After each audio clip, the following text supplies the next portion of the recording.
إنها بداية عصر جديد، مسابقة للرسم قد غيرت موازين اللعبة. تشرق شمس يوم آخر لتكشف لنا الستار عن مملكة عظيمة. القوة، الحكم، والفن اجتمعت كلها في قبضة رجل واحد. ريح صحراوية ناعمة تداعب صولجان الملك بعد انتصاره في مسابقة الرسم الكبرى عام 1900 وخشبة. عبد الله أنشأ إمبراطوريته العظمى. وأصبح السؤال الوحيد الذي يتبادر إلى أذهان الناس: هل يمكن لأحد أن يردع عبد الله؟ في هذه الأثناء وعلى الجانب الآخر من القصة،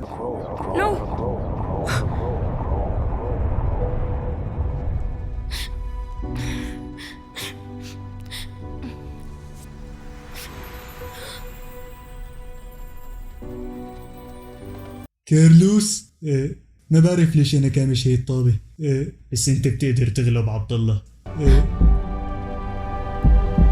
هي الكلمات كانت بمثابة المحرك بالنسبة لكارلوس، هي اللي عطته الطاقة والدافع الحقيقي حتى يواجه عبد الله، وخصوصا انه هي الكلمات طلعت من تم اكتر شخص غالي على قلب كارلوس، ميسي. يمكن لو عملت زوم على عيون كارلوس رح تلاقيها مخططة احمر وازرق. وازيدك من الشعر بيت: في مرة من المرات كان كارلوس تعبان كتير، مريض وما عم ينفع معه دواء. راح لعند حوالي 1000 دكتور من اشهر الدكاترة على مستوى بريتماني، ولا واحد فيهم عرف يشخص حالة كارلوس. وهون كان لازم يتدخل شخص أقل ما يقال عنه إنه أعظم دكتور شهده التاريخ، وهو أول شخص قدر يعالج مرض السرطان باستخدام بسكوتة تويست. أنا عم بحكي عن الدكتور العلامة أبو تويست.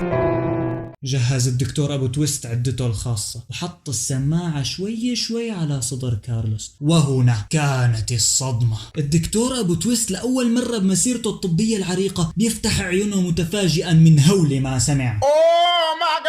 قلب كارلوس ما كان عم ينبض بشكل طبيعي، كان عم ينبض هيك: ماشي ماشي ماشي. هي الحالة ما بتصيب إلا 1 من 13 مليار شخص، وكان الدواء بأنه يحضر نهائي كأس العالم مرة بالشهر ويسمع شيل يا طويل العمر شيل بعد وجبة الغداء وقبل النوم. وهيك صار هدف كارلوس الوحيد بالحياة إنه يغلب عبد الله. بلش كارلوس يتدرب بكل ما أوتي من قوة ويضغط على نفسه تحت أقصى الظروف حتى يصير أقوى وأقوى، خصوصا انه مع القوة الهائلة اللي عند عبد الله مهارات التركيز اللي عنده لا توصف. يقال انه الصقر لما شاف مهارات التركيز تبع عبد الله صار احول.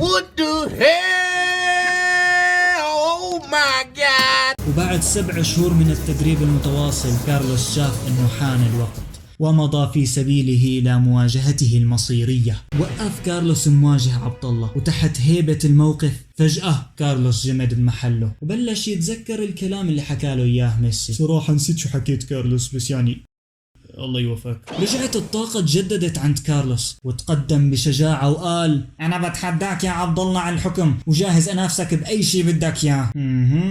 طيب، بما إنك واثق من نفسك كل هالقد رح نخلي الجمهور هو اللي يختار التحدي. وصدفة إني أنا كنت هناك، وهيك صار التحدي بينهم هو تحدي ميمز، وأنا رح أكون الحكم. والبداية كانت مع عبد الله. خالد، أنا اشتغلت على السجن بال 2023. لا يا حبيبي، هي سكن جامعي مو سجن. سكن بالجامعة.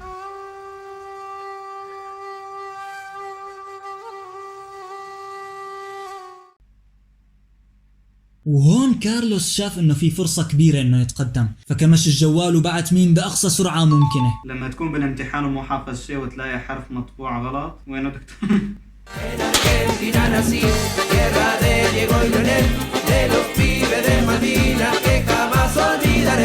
اوف، معقول هي تكون نهاية عبد الله بعد كل الانتصارات اللي حققها؟ معقول هي تكون لحظة انهيار عبد الله؟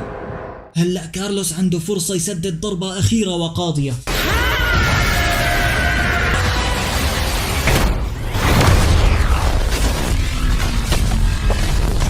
Do I look like I need your power? Nigga!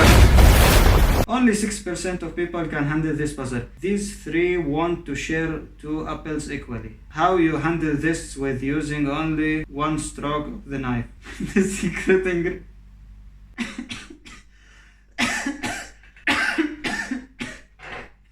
واضح انه عبد الله ما زال هو المسيطر.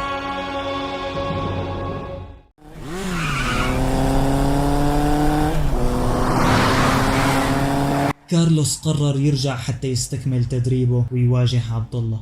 오늘도 정말 따분하군. ولكن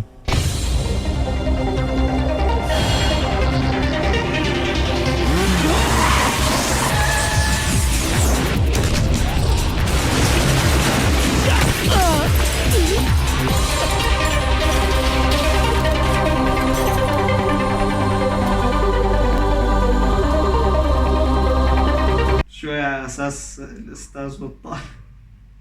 تمنياتي لكم بالنجاح. وهيك عبد الله انهى كل خصومه. ولكن هل كارلوس مثل باقي الخصوم؟